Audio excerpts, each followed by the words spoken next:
kabar? Ketemu lagi dengan aku Renia di program Persembahan untuk Bunda. Masih di Mata Milenial Indonesia TV. Bunda cerdas, keluarga bahagia. Bunda-bunda, hari ini aku punya topik bahasan tentang toxic parenting. Dan nanti yang menjadi narasumber yang nemenin aku ngobrol untuk tema dan topik kita hari ini adalah seorang psikolog. Namanya Mbak Iva Misbah. Iya Mbak Iva, selamat datang di studio Persembahan untuk Bunda. Makasih waktunya. Sama-sama Mbak udah Rea, bersedia makasih. ngobrol sama kita di sini. Iya Mbak Iva, topik yang aku punya hari ini tentang toxic parenting. Boleh nggak Mbak Iva jelasin dong ke bunda-bunda di rumah, apa sih toxic parenting itu? Oke. Sebelumnya saya nyapa ya, halo bunda-bunda, tetap sehat dan bahagia ya selama masa pandemi. Kalau toxic parenting itu kan, toxic itu kan racun ya. Iya. Parenting itu biasanya dikaitin sama pola asuh. Jadi toxic parenting itu adalah pola pengasuhan yang dilakukan orang tua dalam posisi superior terhadap anak dalam posisi inferior. Jadi ada isu imbalance power. Jadi relasi kuasa yang gak seimbang gitu. Jadi gak pernah relasinya tuh yang inferior tuh jadi sama-sama equal gitu ya. Dia selalu trapnya adalah superior dan inferior gitu. Nah, superior dan inferior ini pola pengasuhan toksik itu memakai emotional attack. Jadi yang dipakai adalah lingkaran emosi negatif di dalam pola pengasuhan orang tua toxic parenting itu. Nah, emosional negatifnya itu yang dimaksud itu adalah biasanya yang dipakai adalah ancaman. Gitu. Jadi itu udah bahasa love and attentionnya versi orang toxic parenting. Kan orang tua tuh kalau ngasih tuh kan cinta dan perhatian ya. Betul. Nah kalau versi toxic parenting itu love dan attentionnya itu pakai emotional attack. Berupa ancaman biasanya pakai 3 cara. Jadi caranya mengetek emosi, verbal sama fisik. Dan itu dimanipulasi. Gitu. Jadi ada kata kuncinya memanipulasi, kemudian juga abuse. Jadi abuse terhadap fisik, verbal sama emosi gitu. Untuk tujuan apa? Tujuannya membuat anak patuh. Dan patuhnya bukan untuk kepentingan anak, tapi kepentingan ego orang tua. Tanpa orang tua ini mau peduli perasaan, pikiran, kebutuhan anak.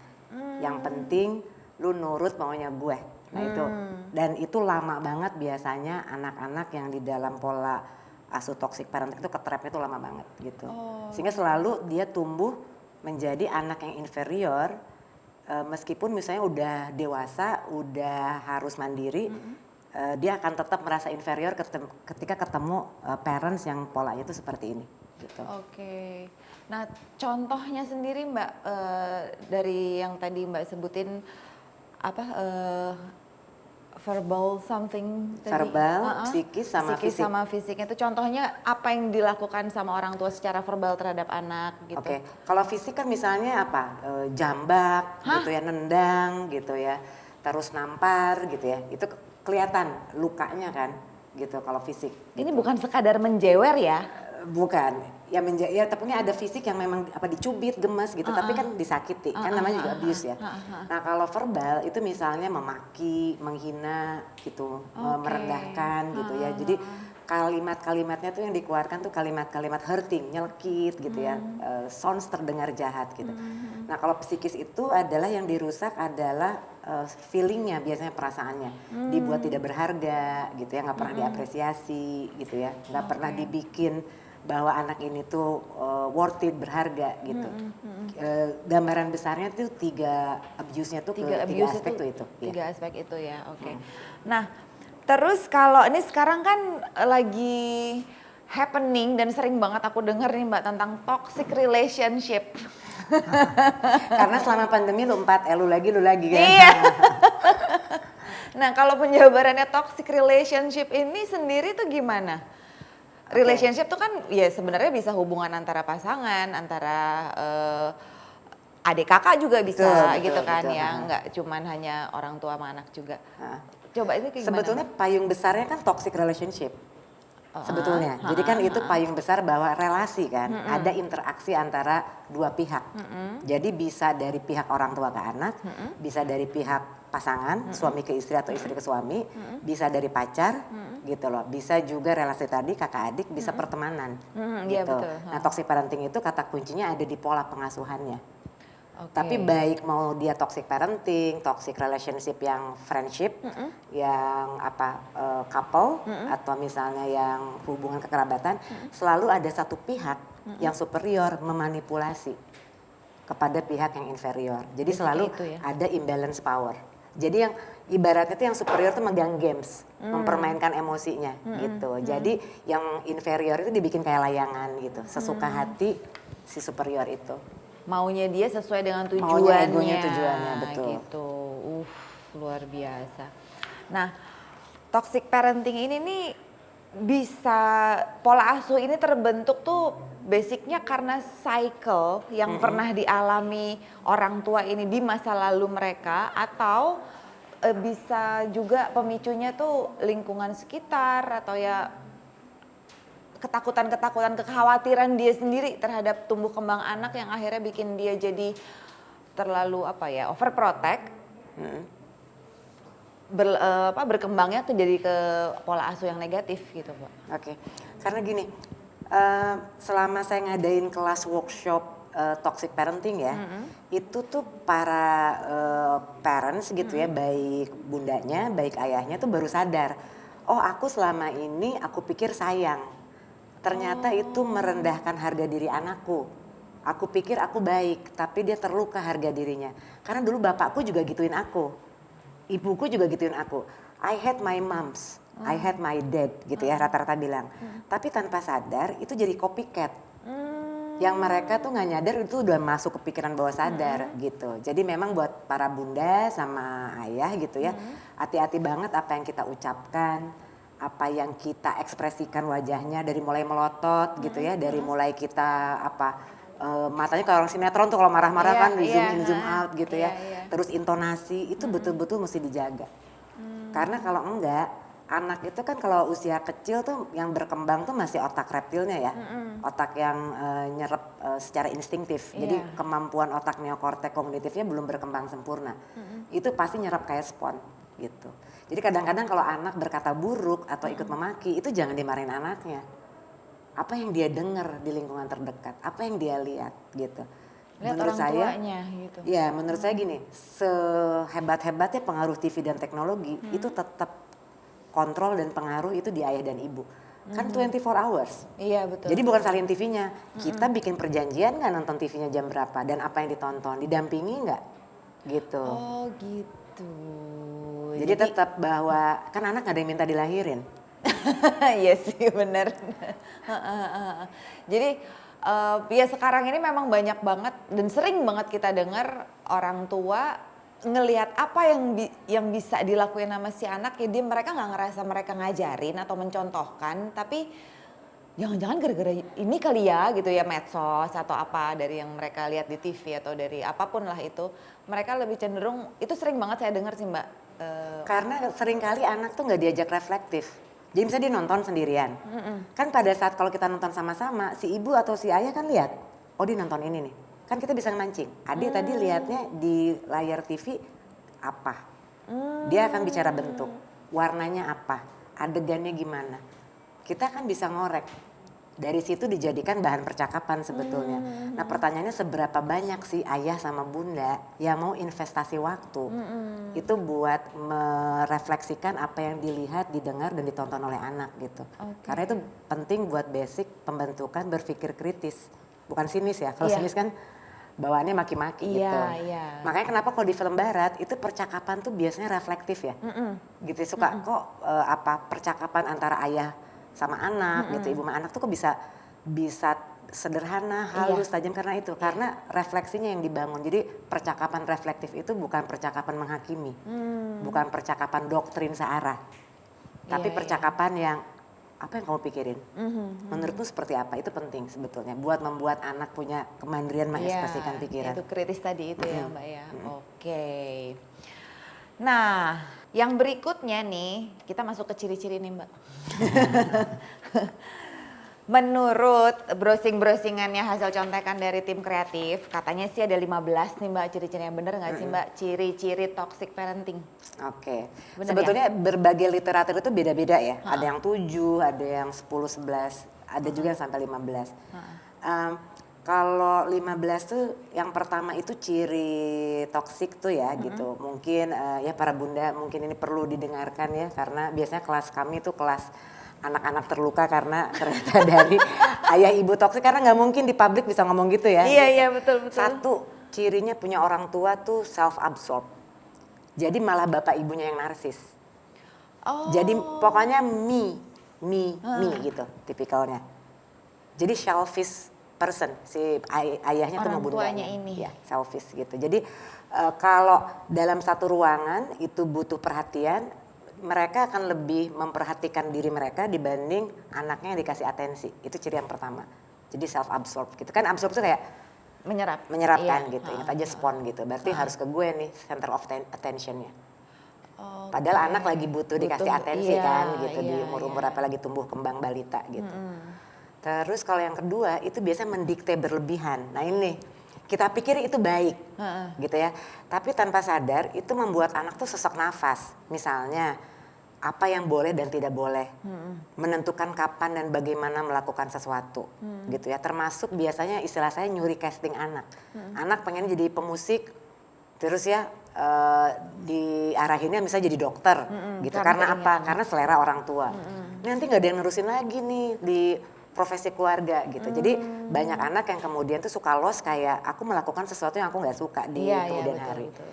Nah udah gedenya ketika anak pasif malah disalahin.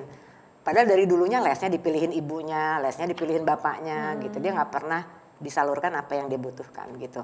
Itu berarti ciri yang kedua tuh mendikte berlebihan. Mendikte berlebihan, bentuknya tuh seperti itu ya.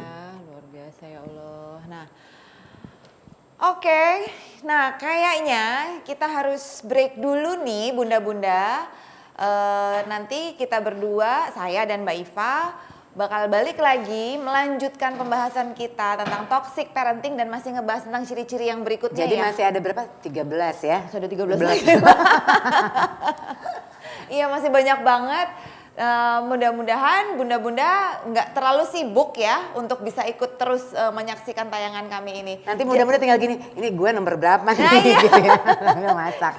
Jadi apa namanya refleksi ke diri sendiri ya. Oke, tunggu kita berdua balik lagi, jangan kemana-mana. We'll be back.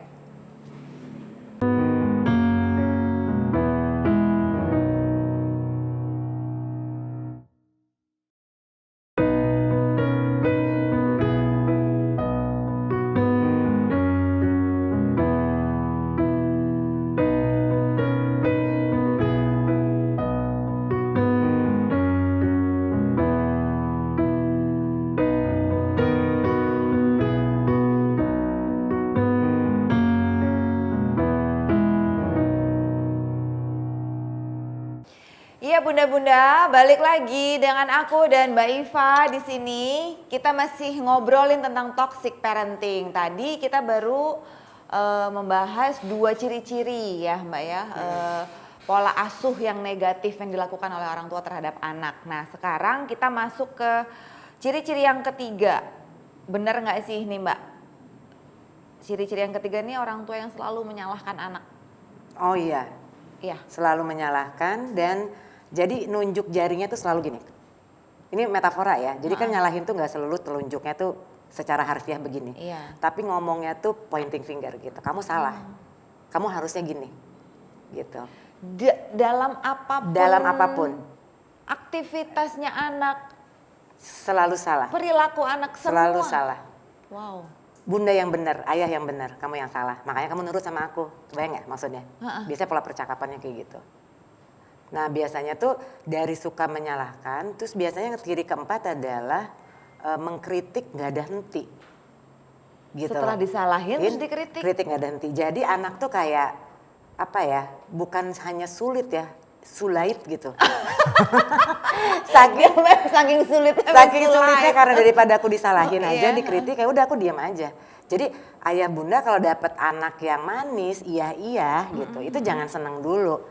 Jangan-jangan daripada aku capek ribut, udah aku diam aja. Toh aku juga salah melulu Terus kok aku di salah depan melulu orang tua gitu ya. ya. Nanti lama-lama jadi remaja dia jadi rebel pemberontak. Gue sengajain aja bisa gitu atau apatis sekalian. Jadi bisa ekstrim. Oke. Gitu. Antara rebel kalau enggak iya di depan nanti kayak kucing. Ada ikan diambil, ada kita, ada manusia dia diem. Nah itu yang kenapa itu bentuk protes sebetulnya perekaman anak-anak yang udah letih ngadepin kritikan sama kesalahan terus disalahin gitu. Oke, wow. Dan berikutnya tuh yang kelima tuh sulit empati ya. Berempati ya. Sulit empati itu dalam arti anak tuh misalnya gini, dia udah ranking nih, do the best dari kemampuannya dia.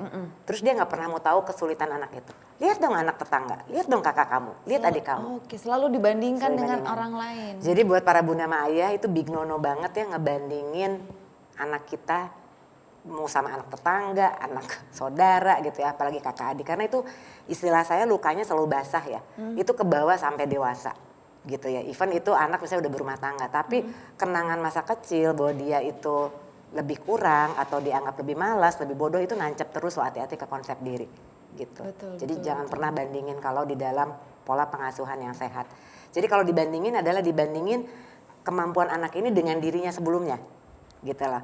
Oh sekarang kakak bangunnya lebih pagi ya dibanding minggu lalu gitu. Terus kasih apresiasi. Apa kayak keprok senyum. Senyum itu adalah apresiasi terindah, termurah, tergratis malah kan. Gak usah pakai duit gitu. Nah kenapa juga kita harus mengeluarkan kata. Ya betul. Dipeluk gitu anaknya, ya Allah. Udah sedih. Saya jadi agak flashback nih terus terang Mbak Iva. Pernah ya pasti ada ya, mungkin nggak dari 15 ciri ini setiap dari kita pasti pernah ngalamin dan mungkin pernah melakukan gitu. Cuman kadar keparahannya aja ini ya sekarang gitu. Oke. Nah tadi udah sulit berempati nih Mbak, terus mengkritik tiada henti. Habis itu biasanya menuntut nggak ada batas.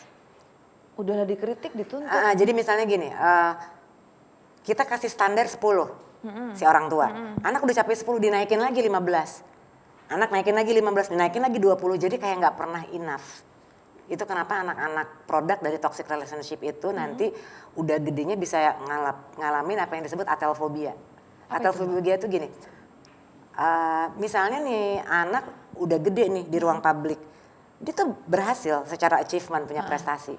Tetapi dia selalu, enggak kok gue tuh kurang terus ngerasa deh. kurang. Nggak pernah deh, dia selalu merasa nggak berharga. Jadi no matter how, dapat pujian, apresiasi dari dunia luar, begitu balik ke rumah I'm just nothing. Gitu. Jadi itu disebut atelfobia adalah ketakutan yang amat sangat untuk tidak bisa sempurna.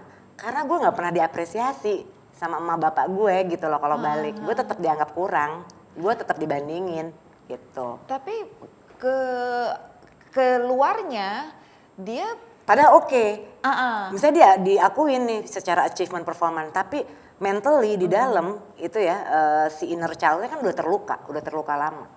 Oke. Gitu. Nah, kalau orang yang ambisius itu bisa jadi outputnya dari ini nggak Mbak? Tuntutan tiada batasnya orang tua terhadap si anak. Bisa jadi, bisa enggak. Jadi mesti dilihat dulu, mesti dicek sih. Apakah benar nggak dia dapat pola asuh yang memang menuntut perfeksionis gitu. Jadi biasanya gini, tipikal anak yang seperti ambisius ini adalah kalau dia salah, dia gampang banget nih di punishment. Tapi begitu dia dapat prestasi, dia nggak dipuji.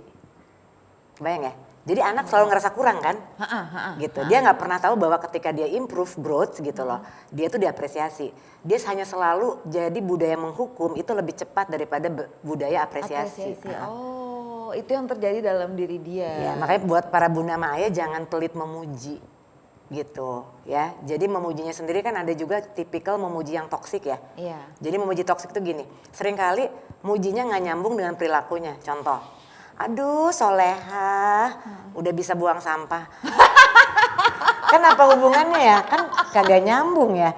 Kan maksudnya gini, oh anak mama pinter, udah bisa buang sampah sendiri, melangkahkan kaki 7 langkah, memilah sampah yang plastik sama daun dipisah. clear, konkret. As simple as that. Ya, jadi yang kita puji adalah perilakunya. Perilakunya, Jadi bukan atribut. Ah. Cantik, soleha, cakep, itu jangan pakai seperti itu. Karena kalau enggak, nanti kan itu bawaannya given ya. Sesuatu yang memang nggak perlu buat dipuji.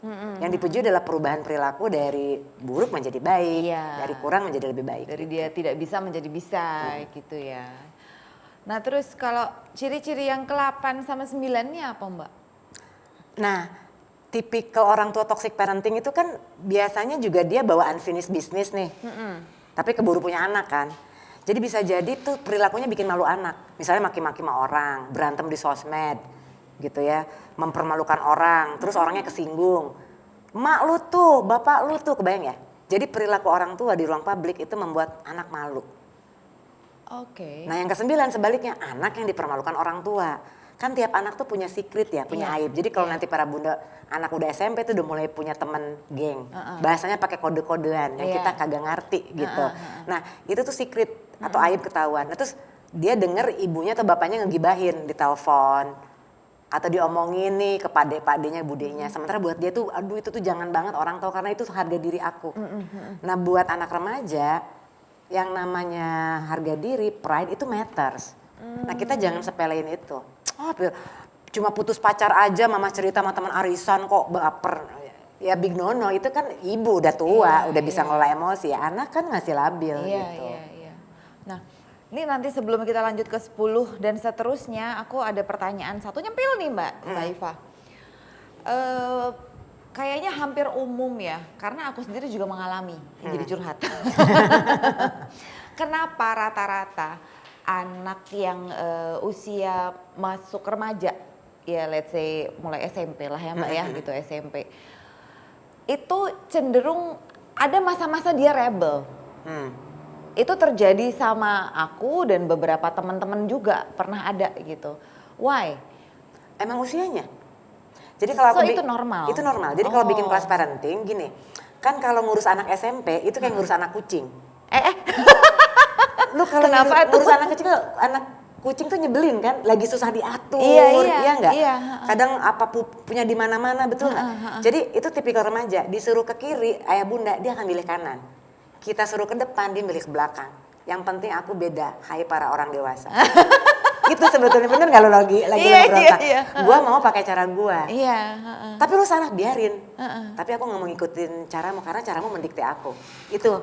Jadi memang ruang mencari identitas diri. Memang tugas perkembangan remaja adalah mencari identitas diri. Oke, jadi bisa ada dan bisa tidak ada hubungannya dengan toxic parenting. Bisa ada tidak, karena udah nature. Maka kalau nanti ayah bunda punya anak udah remaja, gayanya teman. Jangan pengkhotbah, ditinggalin. Kalau kayak pengkhotbah gitu. Nah, tuh Bu, dengerin. Bunda lu. Udah lewat masanya Mbak. Aduh, oke, kita lanjut ya Mbak ke yang 10 nih. Di sini contekan aku tuh menghina anak. Aduh ya Allah, udah mengkritik. Mulutnya tuh jahat biasanya, kayak kamu tuh gendut gitu ya. Jadi jangan pakai baju kayak gini dong. Nanti perutnya kelihatan misalnya gitu. Nanti betisnya ini gitu. Kamu tuh hitam, jangan pakai bedak putih, kebayang ya? Jadi kalimat-kalimatnya kalimat menghina anak, memberikan label negatif gitu. Otomatis self esteemnya anak ya ngedrop hanya ya karena orang tuanya sendiri. Ya. Atau misalnya gini, anak mecahin vas bunga gitu ya. Kamu tuh emang bandel sih, nggak pernah ada loh anak yang mau temenan sama kamu. Padahal kan memang dia motorik kasarnya tuh belum terkoordinasi dengan baik ya. Gitu kan bukan kesalahan anak. Ibu aja nggak memfasilitasi motorik kasarnya untuk berkembang dengan sempurna gitu. Yang kita salahin karena itu fase kesayangan kita. Jadi kita lebih mudah menyakiti hati anak hanya karena barang, kan barang bisa dibeli ya. Bisa dibeli lagi lah gitu. Gak bisa, itu belinya di Eropa. Gitu ya. Ya kan bisa lewat apa tuh Amazon apalah gitu kan ya. Oh ampun, orang tua belajar ya bunda-bunda di rumah ya. Nah yang ke-11 nih Mbak, sulit memberikan apresiasi kayak yang tadi Mbak mention itu. Jadi sulit memberikan apresiasi, dan ciri nomor 11 apa coba? Gengsi minta maaf. Nah iya. Nah jadi ini bunda-bunda itu banyak banget ya, aku tuh dapat curhat gini. Kenapa ya ibu bapakku tuh sulit minta maaf, udah jelas-jelas salah. Karena tipikal orang tua yang toksik, kalau saya minta maaf sama anak, itu sama dengan harga diriku runtuh. Itu sama dengan aku itu dari angka 100 tuh jadi 0. Menurut si orang tua. Menurut si orang tua toksik tersebut. Padahal Bunda Ayah, banyak klien yang saya tanganin sembuh itu setelah ayah atau ibunya meminta maaf atas kesalahan mereka. As simple as that. Tapi masalahnya kenapa meminta maaf itu sulit? Karena yang menjadi musuh kita adalah ego kita sendiri. Jadi jangan salah meletakkan kehormatan istilah saya. Iya. Meminta maaf terhadap anak sama sekali tidak merendahkan harga diri kita sebagai orang tua. Anak malah apresiasi. Dalam posisi superior mau rendah hati minta maaf. Bukan rendah diri, beda ya. Merendahkan hati buat minta maaf. Value-nya adalah suatu hari anak ketemu orang dia berbuat salah, dia akan copycat. Udah meminta maaf kepada orang lain. Jadi justru positif banget sering minta maaf. Anak tuh akan menjadi orang yang penuh empati, menghargai perasaan orang. Jadi kan anak tuh parenting tuh sederhana loh Bapak Ibu. ATM kan, amati, tiru, modifikasi. Nah anak tuh akan melihat dengan cara itu karena anak tuh belajar sederhana, sesederhana mengamati dan meniru. Apalagi di usia balita. Jadi berilah contoh yang baik. Jadi kalau kita salah jangan gengsi minta maaf. Itu kalau kunci anak mau sehat mental sebetulnya. Berarti sangat-sangat banyak anak yang mentalnya nggak sehat ya karena hasil perbuatan tangan Karena kan orang gini, tua kalau anak tuh sendiri kan ya. masih polos ya. Ini kan aku diginiin nggak enak. Kok ibu pura-pura nggak tahu sih? Nah iya. Jadi typical toxic parenting itu biasanya kalau udah salah jadi pura-pura nggak mau dibahas. Kalau nggak ngambang. Iya. Atau kalau udah salah milih diem. Iya. Nah itu yang anak-anak tuh sering nyimpen lukanya tuh di situ gitu. Oke. Jadi jangan pernah gengsi untuk minta maaf sih kuncinya itu. Ya Bunda, tuh kita berhenti dulu di situ ya Mbak ya, kita berhenti Oke, dulu di situ. oke. Kita harus break lagi sebentar, nanti kita akan lanjut masih ngebahas tentang ciri-ciri toxic parenting. Jangan kemana-mana, saya dan Mbak Iva akan balik lagi di segmen kita yang terakhir.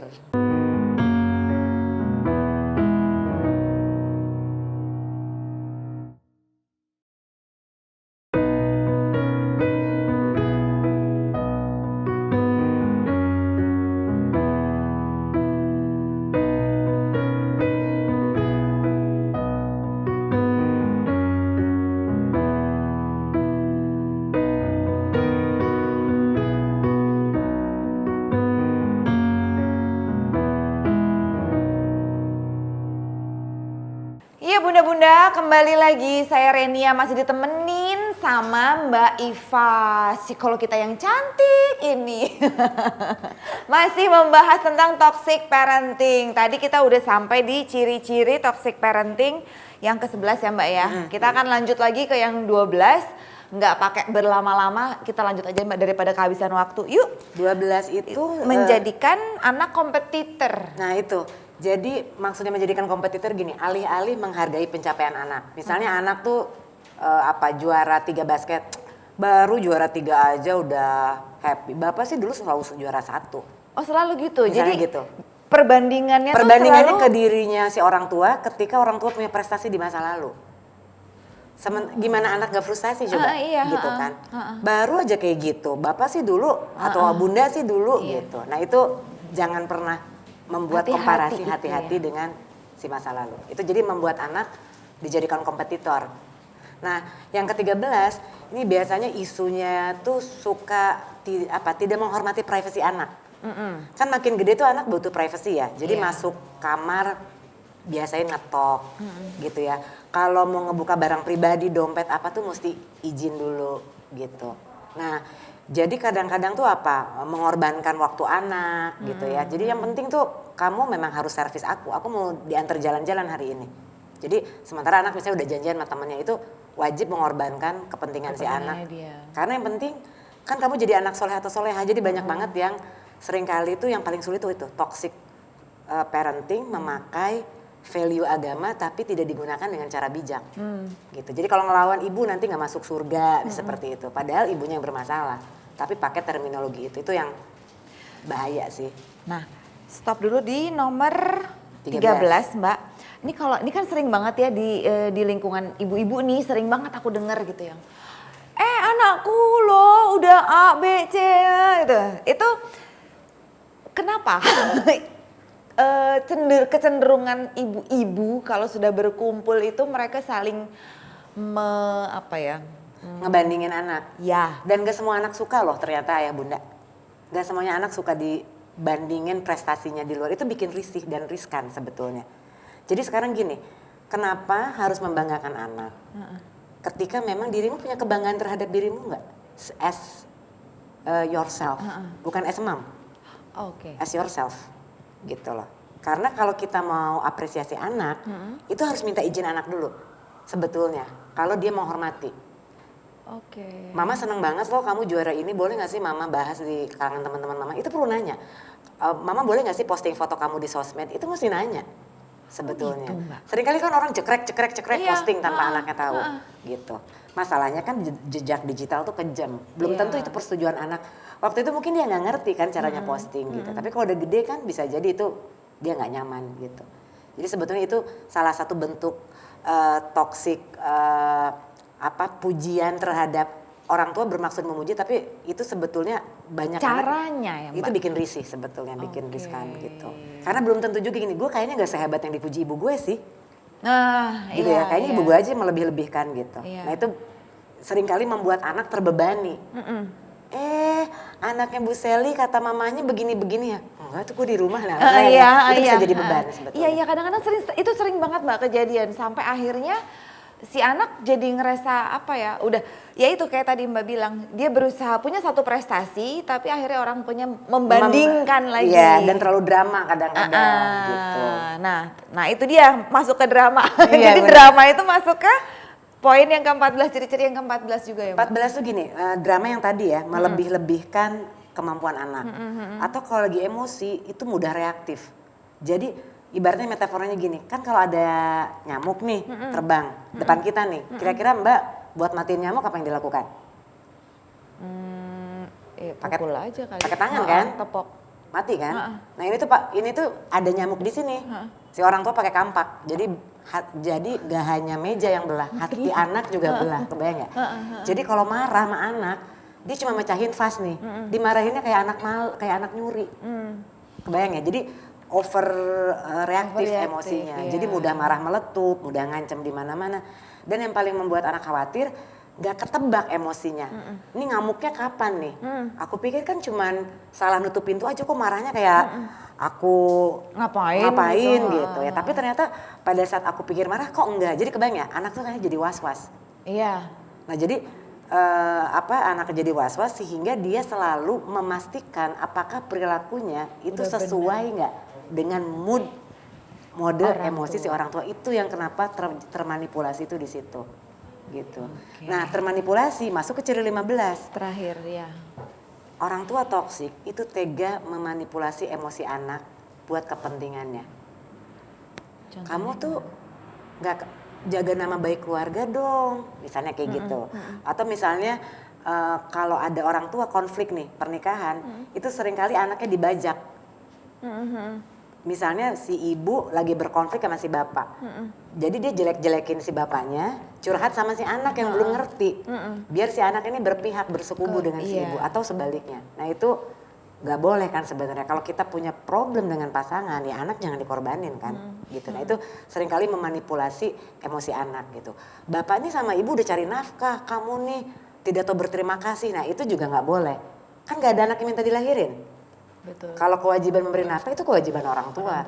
Tapi jangan seolah-olah tuh diungkit gitu loh. Bahwa bapak tuh capek nih kerja. Nggak ada yang nyuruh bapak bikin anak juga kan dulu. Gitu kan ya Mbak ya jadinya. Gitu. Jadi kira-kira 15 ciri itu adalah seperti itu sih Mbak gitu. Jadi kita udah dapat kata kunci manipulatif, abusive gitu ya, dan imbalance power tadi gitu ya.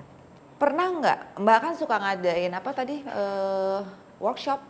Oh yang workshop Workshop kayak mungkin orang tua ya kalian pada curhat gitu datang ke Mbak Iva. Ini ada 15 ciri nih Mbak. Paling banyak yang pernah Mbak hadapi nih orang tua yang punya berapa ciri dalam dirinya yang dia lakukan terhadap anak?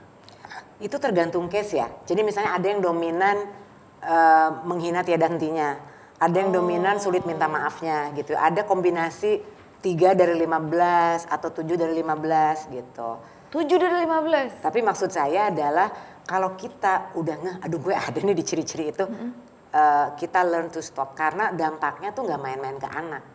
Jadi saya banyak ngelihat anak-anak yang kemudian secara mental itu rusak ya. Rusak tuh dalam arti gini, tiap hari karena aku harus nebak emosi si orang tuaku yang toksik, jadi tiap aku deket sama ayah ibuku, pasti emosinya tuh down.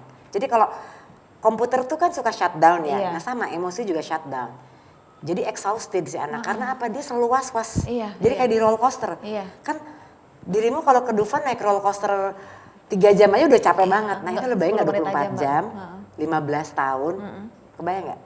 Akankah dirimu menjadi remaja yang sehat mental keluar dari rumah itu? Yang ada exhausted gitu. Jadi itu kenapa banyak anak-anak yang memang mentally itu rusak deep inside. Even terlihat baik-baik di luar. Tapi itu lukanya yang saya bilang itu luka basah gitu. Karena apa? Kalau pulang ke rumah dia nggak bisa jadi dirinya sendiri. Sehingga puncak dari kerusakan itu adalah I'm lost. I have no identity. No matter how I try hard gitu. Gue selalu feeling worthless, nggak berharga. Gue selalu feeling empty. Gitu. Gue selalu merasa nggak dihargai. Gitu. Jadi nanti tuh akan jadi yang kayak layangan gitu. Nggak tahu arah dan tujuannya dia mau kemana. Kan udah ada yang ngedikte di rumah. Gitu. Sementara ciri anak sehat mental adalah dia mandiri ya. Mandiri, tenang berkeputusan gitu, tahu bertanggung jawab. Nah, sementara tipikalnya toxic relationship kan ada tipe-tipe helikopter parents juga. Semua ditentukan ibu bapaknya, dicuri castingnya. Apa yang terbaik buat anak, versinya harus sesuai versi saya gitu. Luar biasa. Aku agak balik lagi jadi kayak flashback. Nggak kayak roller coaster gitu iya. ya. Pernah nggak ya gitu. Wow, luar biasa. Nah, komunikasi yang baik yang semestinya dibangun sama orang tua kepada anak itu yang normalnya aja tuh gimana, Mbak? Sebetulnya tuh skill yang paling abadi yang diperlukan orang tua kan gini, Mbak. Orang tua tuh kan menjadi orang tua tuh gak ada sekolahnya. Betul, setuju. Menjalani perkawinan juga gak ada sekolahnya masalahnya kan. Iya, kecuali betul. pengalaman itu sendiri. Iya. Nah biasanya orang tuh pengalaman copycat dari pola asuh ibu bapaknya dulu kan. Nah gitu. Sehingga komunikasi yang dibangun harus komunikasi yang sifatnya reflektif.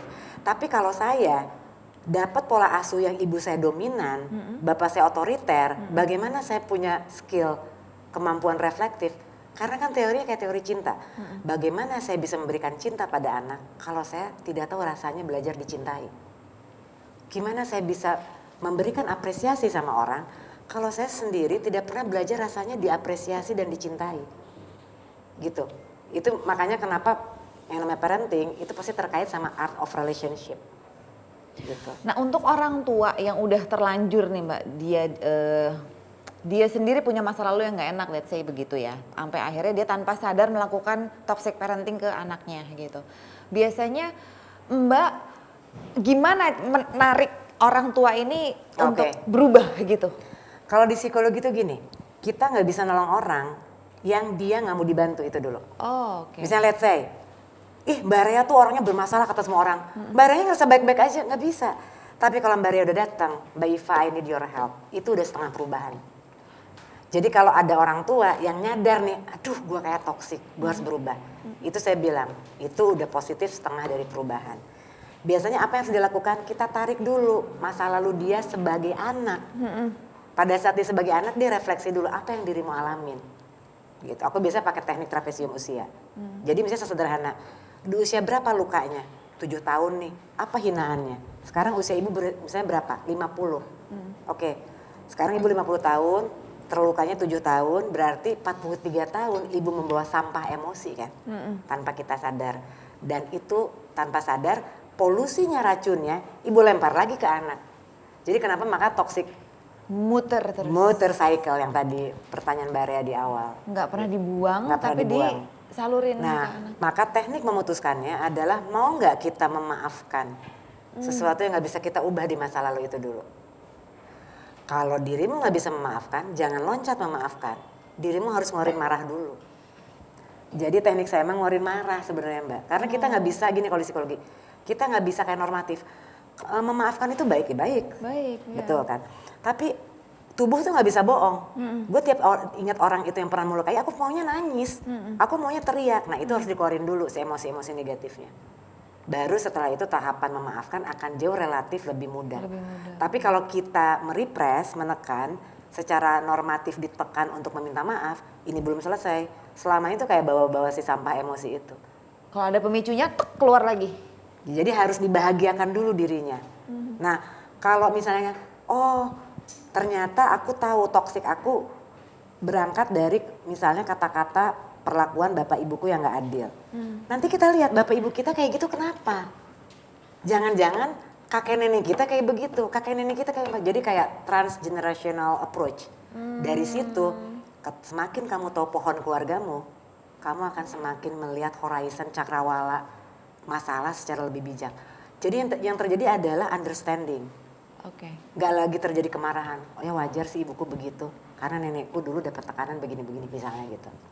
Pada akhirnya memaklumi ya. Pada akhirnya memaklumi dan bisa memaafkan itu yang penting. Bisa memaafkan dan bisa memilih.